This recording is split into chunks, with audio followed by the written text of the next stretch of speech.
Yeah, I'm about to fade away, 'cause every time I wake up I feel like it's Monday, something's going on. Mantan pelatih timnas Indonesia Sintayong kembali menjadi perbincangan hangat di dunia sepak bola nasional. Kali ini, rumor tentang pemecatannya dari PSSI menjadi topik yang menarik perhatian publik. Menurut informasi yang beredar, Sin belum menandatangani surat pemecatan yang diajukan oleh PSSI. Tentu saja hal ini memunculkan berbagai spekulasi mengenai alasan di balik keputusan pelatih asal Korea Selatan tersebut. Menurut Kim Jong-jin, pelatih berusia 54 tahun ini tidak menandatangani surat tersebut bukan untuk mengubah keputusan PSSI. Ia tampaknya sadar bahwa tanda tangannya tidak akan memengaruhi langkah PSSI yang sudah bulat. Sin justru tengah fokus pada proses negosiasi untuk memastikan pembayaran sisa kontraknya berjalan lancar. Bagi Sin, yang telah lama berkontribusi untuk sepak bola Indonesia, memastikan haknya terpenuhi adalah prioritas utama saat ini. Keputusan mendadak PSSI untuk mengakhiri kontrak Sintayong mengejutkan banyak pihak. Kim juga mengungkapkan bahwa Sin tidak tergesa-gesa menyelesaikan masalah ini. Ia tetap tenang dan memilih berhati-hati dalam setiap langkahnya. Pelatih yang pernah membawa Indonesia mencetak kemenangan besar itu tampaknya ingin memastikan semua proses berjalan secara profesional. Sin ingin mengakhiri hubungan dengan PSSI tanpa meninggalkan perasaan buruk atau masalah yang belum selesai.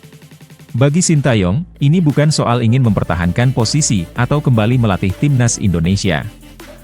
Lebih dari itu, ia ingin menyelesaikan semuanya dengan cara yang baik dan bermartabat.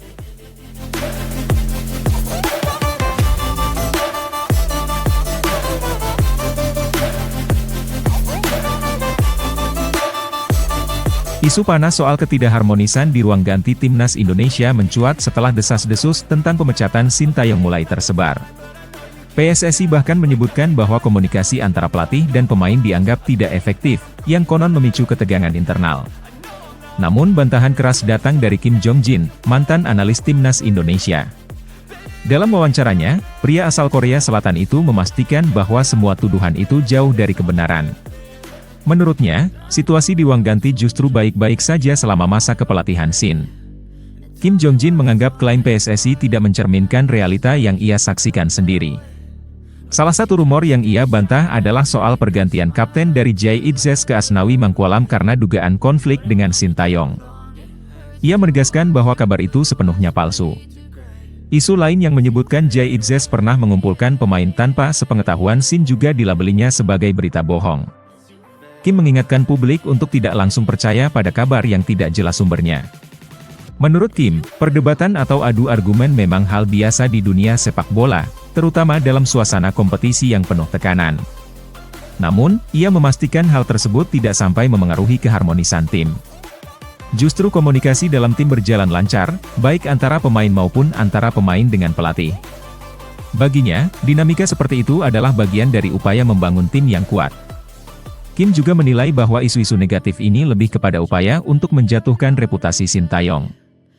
Kim Jong-jin turut menegaskan bahwa Sintayong memiliki hubungan yang sangat erat dengan para pemain. Sejak pertama kali menangani timnas Indonesia pada Desember 2019, Sin telah menunjukkan perhatian besar kepada para pemain, bahkan menganggap mereka seperti keluarga sendiri.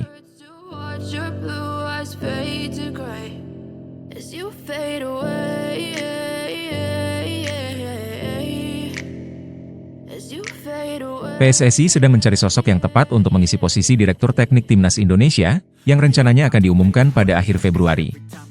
Posisi ini sebelumnya ditempati oleh Indra Syafri yang kini berfokus sebagai pelatih Timnas U20 Indonesia. Dengan kehadiran Patrick Kluivert sebagai pelatih anyar Timnas Indonesia, PSSI ingin memastikan bahwa sosok Dirtek nantinya bisa menyelaraskan filosofi sepak bola di semua level Timnas, baik kelompok umur maupun senior. Anggota Exco PSSI Arya Sinulinga menegaskan bahwa memilih direktur teknik bukan perkara mudah. Selain harus memiliki pemahaman mendalam tentang filosofi sepak bola, sosok ini juga harus dihormati dan dihargai oleh semua pelatih di Indonesia. Tantangan lainnya adalah tugas berat dalam menyamakan persepsi antar pelatih timnas. Selain itu, seorang dirtek harus memiliki fisik yang kuat karena akan sering bepergian ke berbagai daerah di Indonesia untuk mengawasi perkembangan sepak bola di tingkat akar rumput. Menurut Arya, salah satu peran penting direktur teknik adalah menjalin hubungan baik dengan pelatih klub dan pelatih daerah. Sosok ini harus bisa berbicara dari hati ke hati dengan mereka, serta mampu mengajarkan dasar-dasar sepak bola yang menjadi fondasi pengembangan pemain muda. Filosofi permainan yang diterapkan juga harus selaras dengan visi jangka panjang Timnas Indonesia. Oleh karena itu, PSSI mencari kandidat yang tidak hanya paham strategi, tetapi juga memiliki pengalaman dalam pengelolaan sepak bola di tingkat nasional. PSSI pun membuka kemungkinan bahwa Dirtek Timnas Indonesia akan diisi oleh sosok dari luar negeri. Negara seperti Jerman, Spanyol, dan Belanda masuk dalam pertimbangan, dengan Belanda menjadi kandidat kuat karena kesamaan filosofi dengan pelatih timnas saat ini serta banyaknya pemain diaspora dari sana.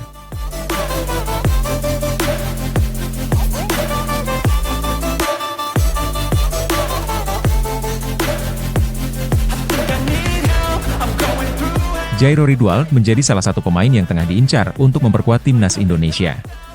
Proses naturalisasinya sedang berlangsung, dan PSSI kini tengah mengumpulkan dokumen yang dibutuhkan.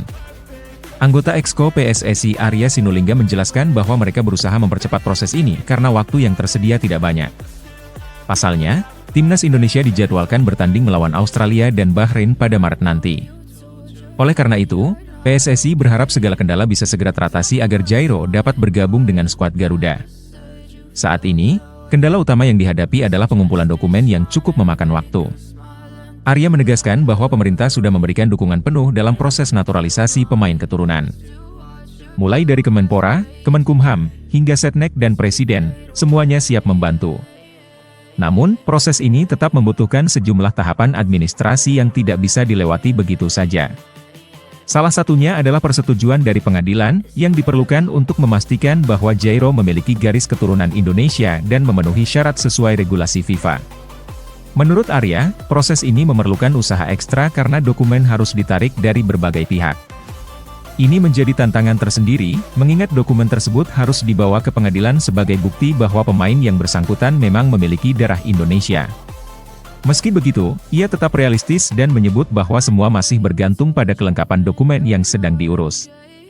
Jika semua berjalan sesuai rencana, bukan tidak mungkin Jairo Ridwald bisa segera berseragam Garuda dan tampil dalam laga penting melawan Australia serta Bahrain.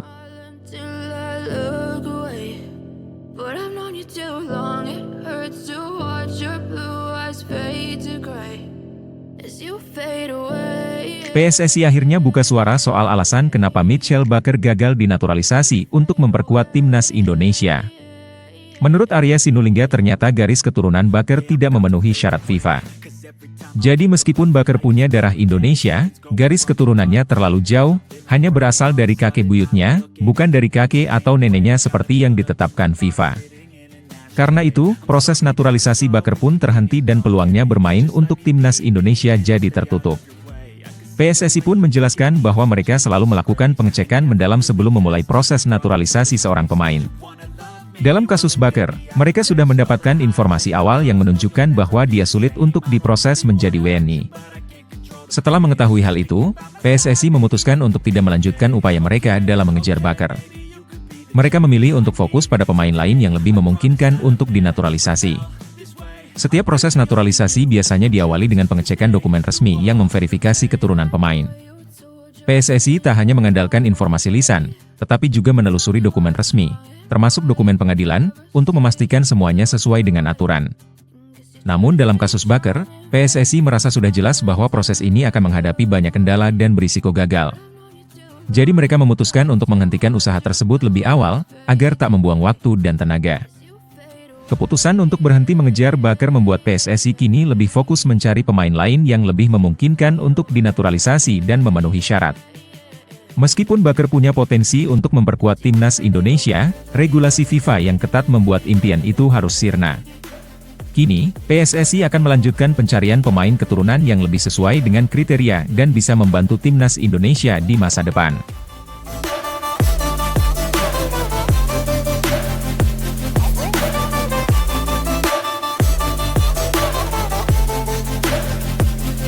Ragnar Oratmangun akhirnya menceritakan perjalanan panjangnya untuk bisa bermain bersama timnas Indonesia.